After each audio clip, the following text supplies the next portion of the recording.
உயிரோடு எழுந்தவரே, உம்மை ஆராதனை செய்கிறோம். ஜீவனின் அதிபதியே, உம்மை ஆராதனை செய்கிறோம். உயிரோடு எழுந்தவரே, உம்மை ஆராதனை செய்கிறோம்.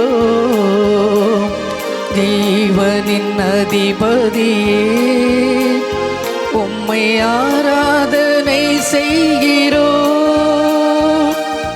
அல்லேலூயா ஓசன்னா,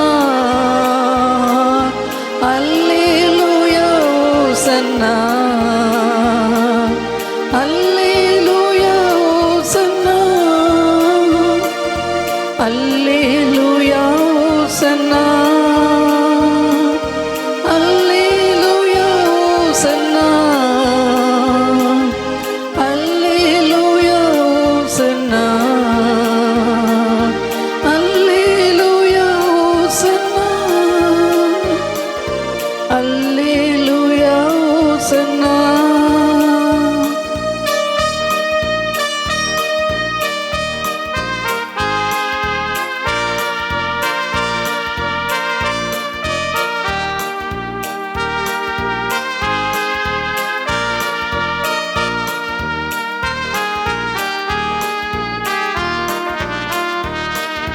மரணத்தை ஜெயித்தவரே, உம்மை ஆராதனை செய்கிறோம். பாதாளம் வென்றவரே, உம்மை ஆராதனை செய்கிறோம். மரணத்தை ஜெயித்தவரே, உம்மை ஆராதனை செய்கிறோம். பாதாளம் வென்றவரே, உம்மை ஆராதனை செய்கிறோம். அல்லேலூயா ஓசன்னா, அல்லேலூயா ஓசன்னா, அல்லேலூயா ஓசன்னா, அல்லேலூயா ஓசன்னா.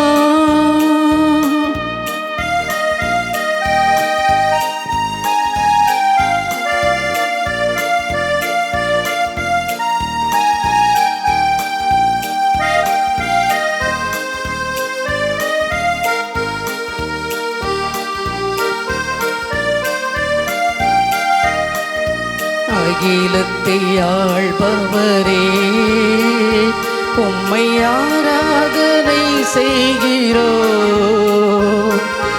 ஆனந்த பாக்கியமே, உம்மை ஆராதனை செய்கிறோம். அகிலத்தை ஆள்பவரே, உம்மை ஆராதனை செய்கிறோம். ஆனந்த பாக்கியமே, உம்மை ஆராதனை செய்கிறோம். அல்லேலூயா ஓசன்னா, அல்லேலூயா ஓசன்னா, அல்லேலூயா ஓசன்னா, அல்லேலூயா ஓசன்னா, அல்லேலூயா ஓசன்னா,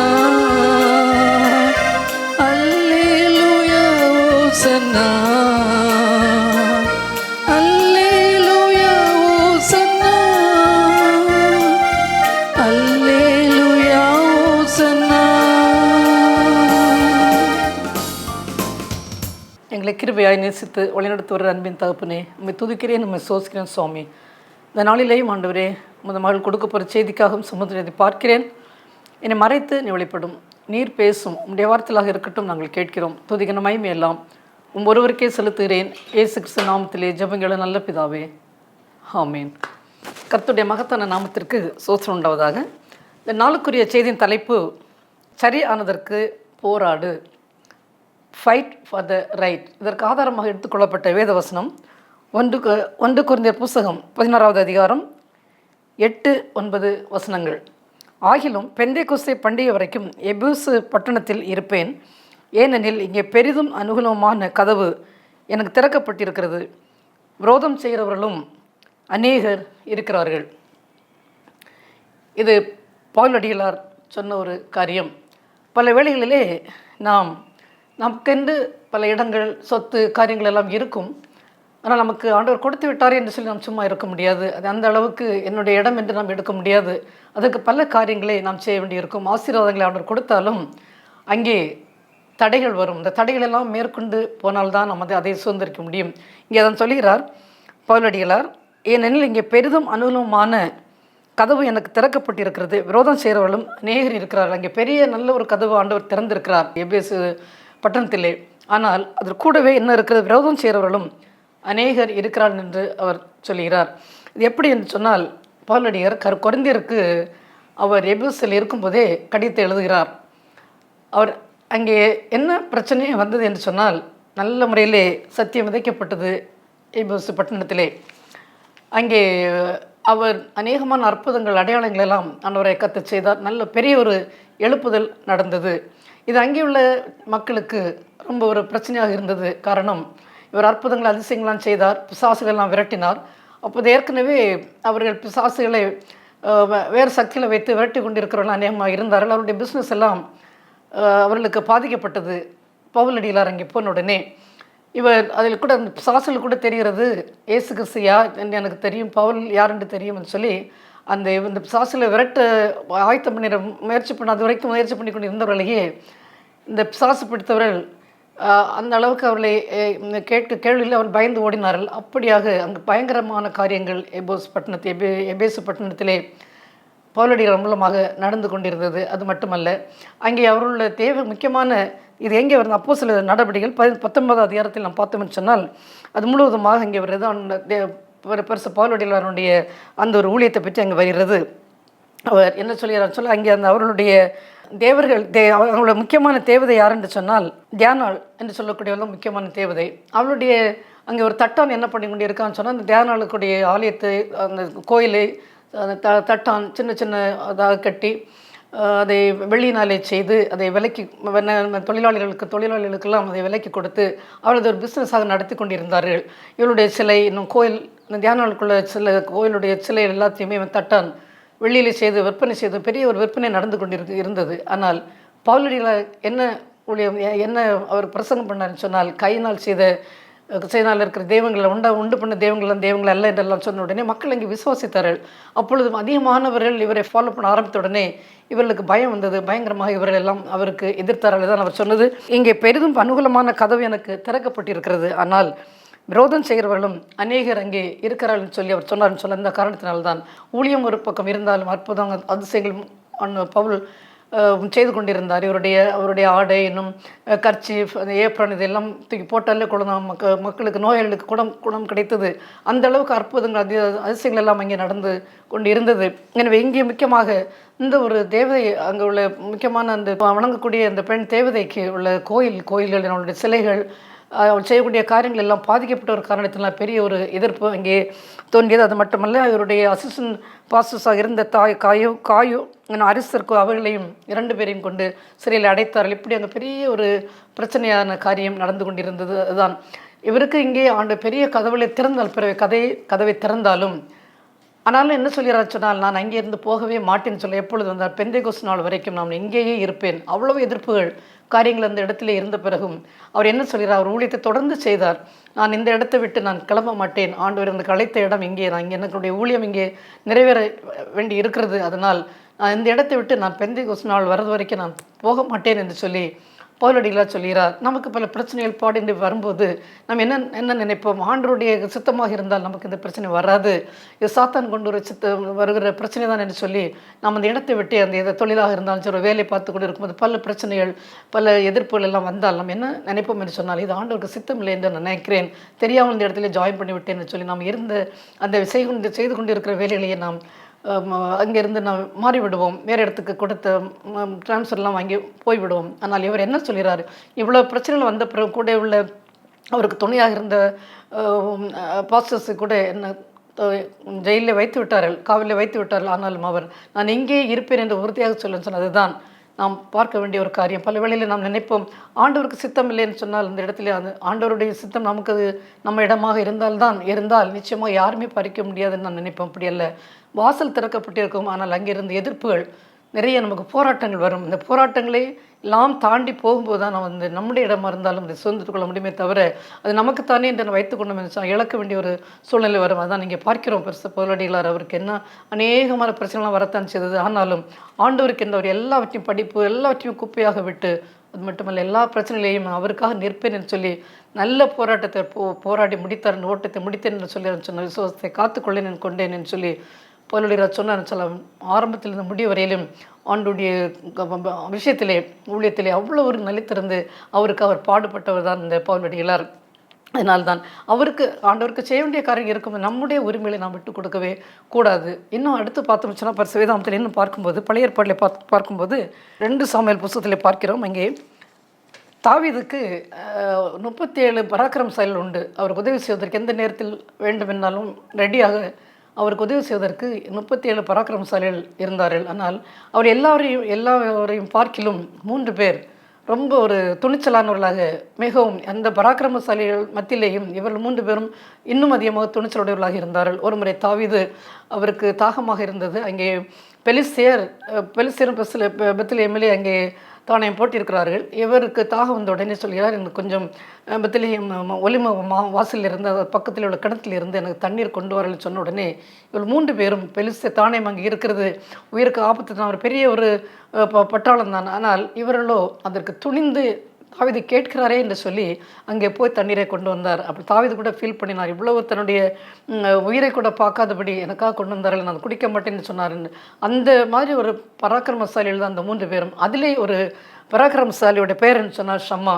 இது எங்கே வருதுன்னு சொல்லும்போது 2 சாமுவேல் புத்தகம் 23ஆம் அதிகாரம் 11-12 வசனங்களில் பார்க்கும்போது இவன் அந்த சம்மா இந்த பெலிஸ்தர் என்ன பண்ணுவார்னு சொன்னால், அந்த இஸ்ரவேல் ஜனங்கள் அவர்கள் சிறுபேரை போட்டு நல்ல தண்ணீர் பாய்ச்சி விதைத்து தண்ணீர் பாய்த்து அந்த அறுவடை காலம் அது வரைக்கும் எதுவுமே செய்ய மாட்டார்கள் இந்த பெலிஸ்தீரர்கள். ஆனால் அறுவடை செய்கிற காலம் வரும்போது அப்படியே எல்லாவற்றையும் அறுத்து விட்டு போய்விடுவார்கள்.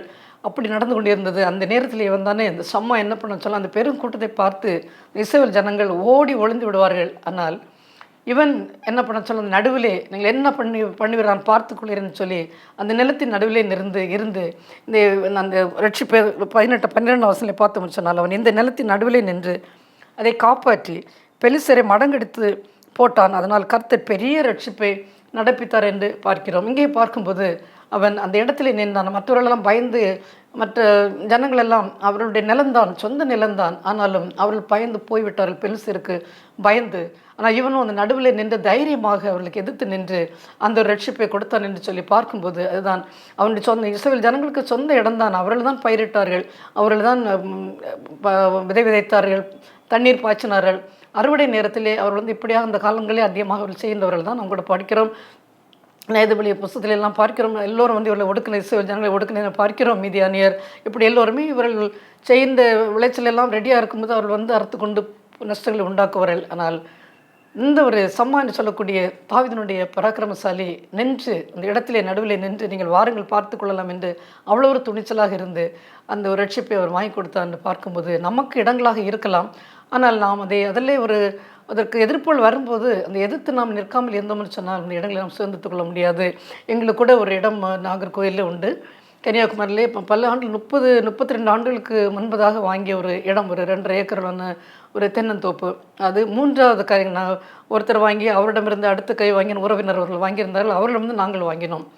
இத்தனை ஆண்டுகள் அதை நாங்கள் தென்னை மரமெல்லாம் வைத்து அங்கே பயிரிட்டு கொண்டு இருக்கிறோம். எந்த பிரச்சனையும் கிடையாது. ஒவ்வொரு வருடமும் இந்த லேண்ட் டேக்ஸ்லாம் பே பண்ணி கொண்டு தான் வந்து கொண்டு இருந்தோம். 2022 அங்கே பார்வை செய்து கொண்டு இருக்கிற ஒரு சகோதரன் போய் அந்த லேண்ட் டேக்ஸ் பே பண்ண போகும்போது அவள் என்ன சொன்னான்னு சொல்லி, இது கவர்மெண்ட்டுடைய சொத்து, உங்களுக்கு அதில் நீங்கள் அது உங்களுக்கு அப்படியெல்லாம் இருக்கிறது ரெக்கார்டில் பார்க்கும்போது கவர்மெண்ட்டுடைய ப்ராப்பர்ட்டியாக இருக்கிறது என்று சொன்ன உடனே அவர் அங்கேருந்து எங்களை கூப்பிட்டு சொன்னார்.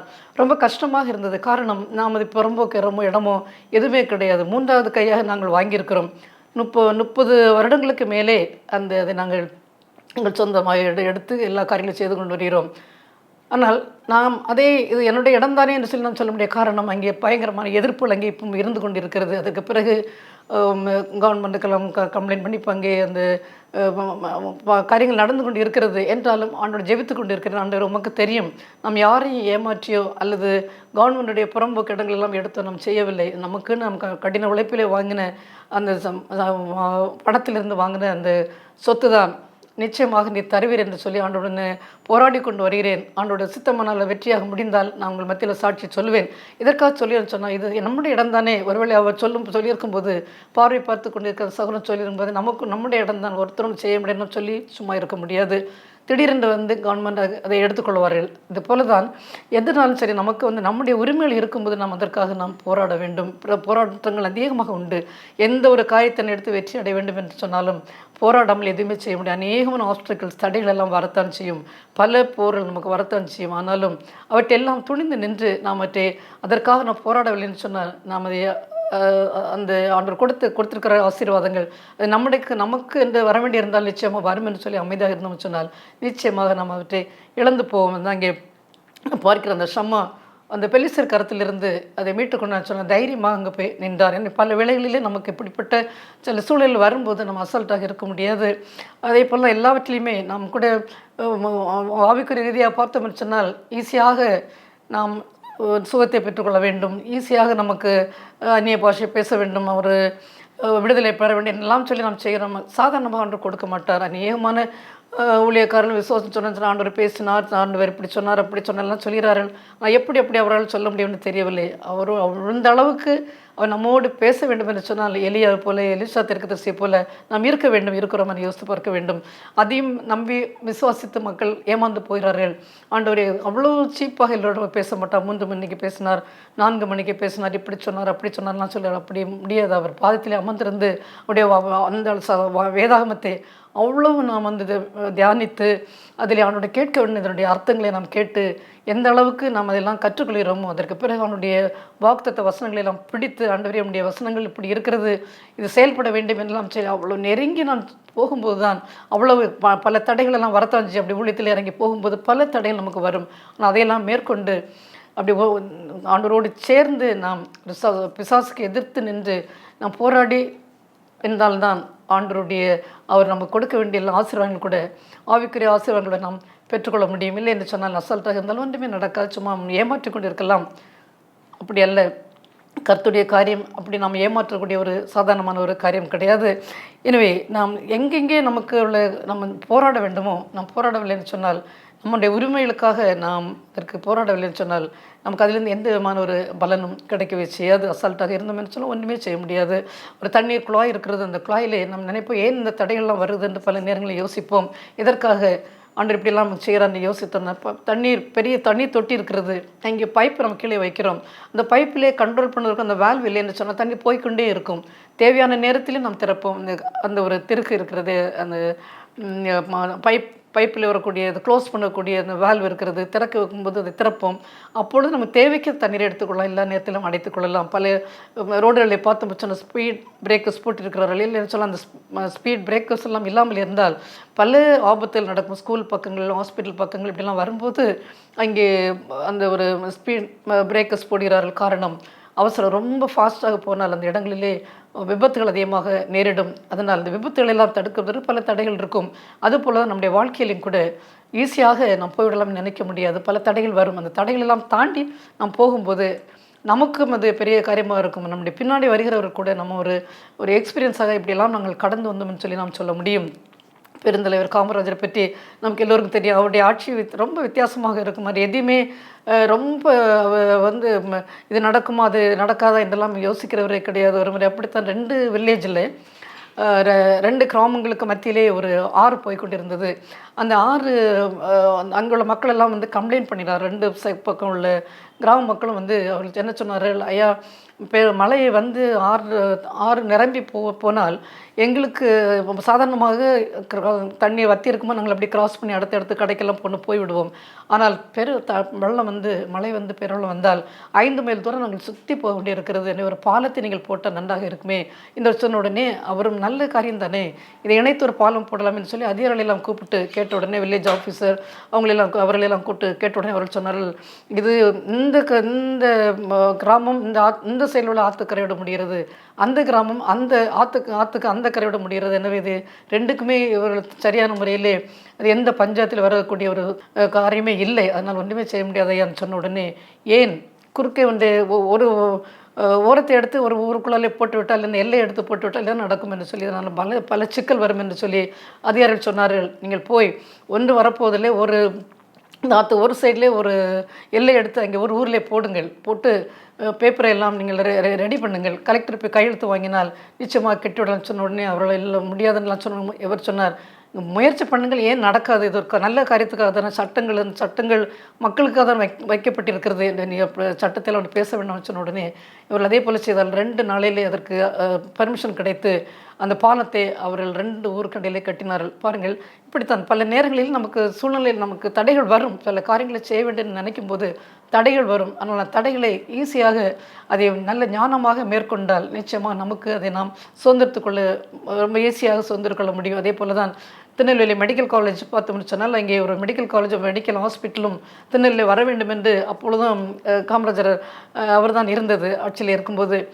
அப்போது அங்கே எல்லோரும் சொன்ன காரியம், பல தடைகள்லாம் சொன்னார்கள், இது காட்டுக்குள்ளல் இருக்கிறது, இங்கே யார் வந்து படிக்க வருவார்கள், ஹாஸ்பிட்டல் அங்கே எங்கே வருவார்கள் என்று சொல்லிவிட்டார்கள். அப்பொழுது அவர் சொன்ன காரியம், ஒரு ஹாஸ்பிட்டலையே கட்டிவிட்டால் ஒரு காலேஜும் கட்டிவிட்டால் வரத்தான் சிவர் வராமல் இருக்க மாட்டார்கள்னு சொல்லி அந்த நாட்களிலே மகாராஜா பிள்ளை என்று சொல்லக்கூடிய ஒரு தான் இடம் இருந்தது, அதிகமான இடம் வாங்கினால் அவர் எதிர்காலத்தில் ரொம்ப தொலைநோக்கு பார்வையில் உள்ளவர் தான் காமராஜர். அவர் உடனே நான் இப்பொழுது மட்டும் கட்டினால் போதாது, எதிர்காலத்திலையும் அதை எக்ஸ்டெண்ட் பண்ண வேண்டும் என்று சொன்னால் நிறைய இடம் வேண்டும் என்று சொல்லி அவரிடம் அந்த இடத்தை வாங்கி ஹாஸ்பிட்டலை அவள் கட்டி அந்த ஹாஸ்பிட்டல் மட்டுமல்ல மெடிக்கல் காலேஜையும் அங்கே கட்டினார். நாங்கள் 4வது பேட்ச் இங்கே படிக்கும்போது நான் 1979வது பேட்ச் நான்.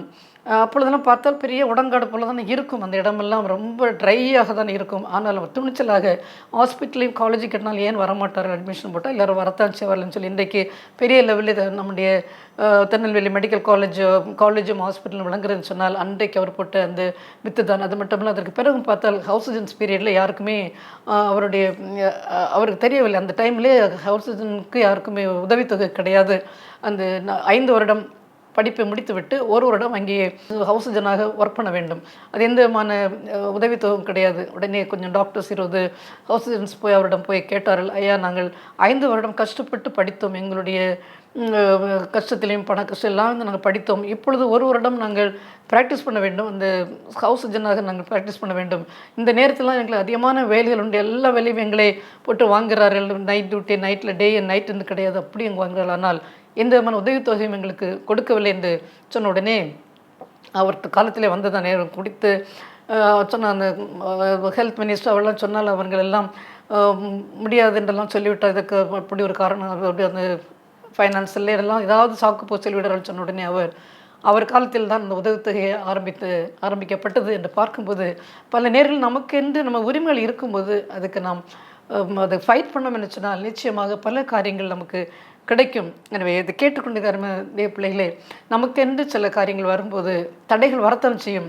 ஆண்டவர் நமக்கு கொடுத்துருக்கிறாரே, அதில் எப்படி வரும், ஆண்டோடைய காரியமாக இருந்தால் நிச்சயமாக அதில் எதிர்ப்புகள் வராது, தடை வராது என்று நாம் நினைக்கவே முடியாது. எல்லாவற்றிலும் இஸ்ரவேல் ஜனங்களை பார்க்கிறோம், கானான் தேசம் கொடுப்பேன் என்று அவர் சொன்னார். ஆனால் ஈஸியாக அவர்கள் எகிப்தை தாண்டி வரும்போது அடுத்த நாளே போய் கானான் தேசம் அவர் சுதந்து கொள்ளவில்லை. எத்தனை பாடுகள் அவர்களுக்கு, சிவந்த சமுத்திரத்தை தாண்ட வேண்டி வந்தது, யோர்தான் நதியை தாண்ட வேண்டி வந்தது, எரிகோவை தகர்க்க வேண்டியது, இப்படி வரிசையாக அவர்களுக்கு தடைகளாக வந்தது.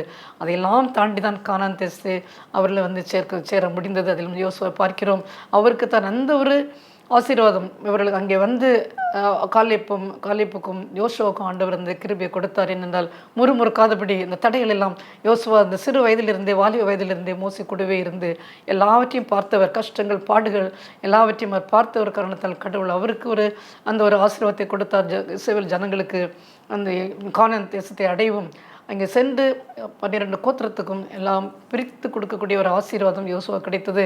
இவர்கள் கானான் தேசத்தை எளிதாக வந்து சொந்தத்துக் கொள்ளவில்லை. எவ்வளோ பிரச்சனைகள்லாம் வந்து தண்ணீர் இல்லாமல் இருந்தது வனாந்தரத்திலே. இப்படியாக எதிரிகளின் போராட்டம் எல்லாவற்றையும் தாண்டி வந்த பிறதான் கானான் தேசம் கிடைத்தது. அதுபோல் நாம் பரம கானானை அடைய வேண்டும் சொன்னால் உலகத்திலே ஈஸியாக அப்படி போய் சேர்ந்து விட முடியாது. நாம் நம்மளுடைய பிள்ளை என்று சொல்லிவிட்டு நேரடியாக நமக்கு எல்லாம் பரலோகத்து இடம் என்று கிடைக்கும் என்று நாம் சொல்ல முடியாது. எல்லாவற்றையும் உலகத்திலே போராட்டம் உண்டு. எல்லாம் போராடி போராடி நாம் ஜெயித்து வரும்போது தான் அந்த ஒரு பரம காணனையும் நம்மால் அடைய முடியும். எனவே உலகத்திலே பாடுகள் உண்டு. ஆண்டவர் நமக்கு சில காரியங்களை கொடுத்தாலும் கூட அந்த ஆசீர்வாதங்கள் அடைய வேண்டும் என்று சொன்னால் நாம் அதற்காக எல்லா தடைகள் எல்லாம் தாண்டி வர வேண்டும். எப்படி பவுலடிகளார் அந்த எபேசுலே இருக்கும்போது எவ்வளவு அவருக்கு எதிர்ப்புகள் எல்லாம் வந்தது. ஆனால் ஆண்டவர் எனக்கு ஒரு பெரிய ஒரு இடத்தை கொடுத்திருக்கிறார். நான் அங்கே தான் இருப்பேன் என்று சொல்லி பெந்தைகோஸ்து நாள் வருது வரைக்கும் நான் அங்கே தான் இருப்பேன் என்று சொல்லி தன்னுடைய ஊழியத்தை செய்த அதிகமான அங்கே எழுப்புதல் உண்டானது என்று நாம் பார்க்கிறோம். எனவே நமக்கு எதிரிகள் அதிகமாக இருப்பார்கள், நம் கூடவே இருப்பார்கள், நமக்கே தெரியாது அவர்கள் என்ன நமக்கு வேலைகளை செய்கிறான்னு சொல்லி. ஆனாலும் நாம் ஆண்டோட துணையோடு எதிர்த்து போராடும்போது சோர்ந்து போகாதபடி ஏன் இதை விட்டு விடுவோம் என்று சொல்லி சோர்ந்து போகாதபடி அதை நாம் எடுத்து நாம் செய்யும்போது நிச்சயமாக ஆண்டவர் பெரிய ஒரு எழுப்புதலை நமக்கு தருவார். ஆசீர்வாதங்களை நாம் மேற்கொள்ள முடியும். இருக்கிறதே என்று இல்லாத அப்படி அதை அபகரித்து அது சுதந்திரத்து கொள்ள வேண்டும் என்று சொன்னால் அதற்குள்ள தகுதியுள்ளவர்களாக நாம் இருக்க வேண்டும். இல்லை என்று சொன்னால் நிச்சயமாக நாம் அதை அடையவே முடியாது. கர்த்தர் தாமே இந்த செய்தியை ஆசீர்வதிப்பாராக. ஜெபம் செய்வோம். நம்மளை இயேசு சுவாமி துதிக்கிறப்போ சோசரிக்கிறேன். இந்த நாளிலேயும் ஆண்டவரே எங்களுக்கு உரியதை நாங்கள் பெற்றுக்கொள்வதற்கு போராட வேண்டும் என்று சொல்லி தலைப்பிலே பார்த்த சுவாமி பவுலடிகளார் எவ்வளவு அந்த ஊழியத்திலே அவர் படாத கஷ்டங்கள் கிடையாது. ஆனாலும் அவர் உமக்காக எல்லாவற்றையும் விட்டு அவனுக்கு எல்லா போராட்டங்கள்லாம் அவர் போராடின சுவாமி ஓட்டத்தை முடித்தேன்னு சொல்லி விசுவாசத்தை காத்துக்கொள்ளுன்னு சொல்லி கடைசியாக அந்த அளவுக்கு அவர் தன்னுடைய ஊழியத்தை குறித்து ஒரு நல்ல ஒரு சாட்டிஸ்ஃபேக்ஷனோடு அவர் வந்தார். தகப்பனே, அதுபோல் நாங்களும் அப்பா ஏதோ எங்களே நாம் ஏமாற்றி கொண்டு இருக்காதபடி, மற்றவர்கள் நாங்கள் ஏமாற்றி கொண்டு இருக்காதபடி என்ன சத்தியம் சொல்லப்பட்டிருக்கிறது. நீர் என்ன எங்களிலிருந்து நீ விரும்புகிறீர்? சோம்பேறி ஒருபோதும் விரும்புகிறது அல்ல. ஏதோ நம்ம மூதாதையருடைய சொத்து இருக்கிறது அப்படி என்று சொல்லி சோம்பேறிகளாக எங்கள் பிள்ளைகள் இருக்காதபடி, அதில் எந்த பிரச்சனைகள் பாடல் வந்தாலும் துணிந்து நின்று தங்களுடைய உரிமைக்காக போராடக்கூடிய ஒரு பிள்ளைகளாக எங்களுடைய பிள்ளைகளை வைக்க வேண்டும். சுவாமி, நாங்கள் போராட்டங்களை பார்த்து பயந்து விடாது. பல வேளைகளிலே பிரச்சனைகள் வரும்போது நிச்சயமாக ரொம்ப மனமெல்லாம் நாங்கள் மனமடிந்து போவோம். சுவாமி, ஏன் இப்படி நடக்கிறதுன்னு சொல்லி. ஆனால் நீர் பெரியவர். எல்லாவற்றையும் உம்முடைய சித்தம் இல்லாமல் ஒன்றுமே இந்த உலகத்திலே அசையாது. உம்முடைய உள்ள நம்பிக்கை வைத்து நாங்கள் போராடி வெற்றியை பெற்றுக்கொள்ள எல்லாவற்றையும் நாங்கள் பெற்றுக்கொள்ளக்கூடிய கிருபைகளை தரும்படியாக ஜெபிக்கிறேன். துதிகன மகிமை எல்லாம் ஒருவருக்கே செலுத்துகிறேன். இயேசு கிறிஸ்து நாமத்திலே ஜெபங்களை நல்ல பிதாவே, ஆமென்.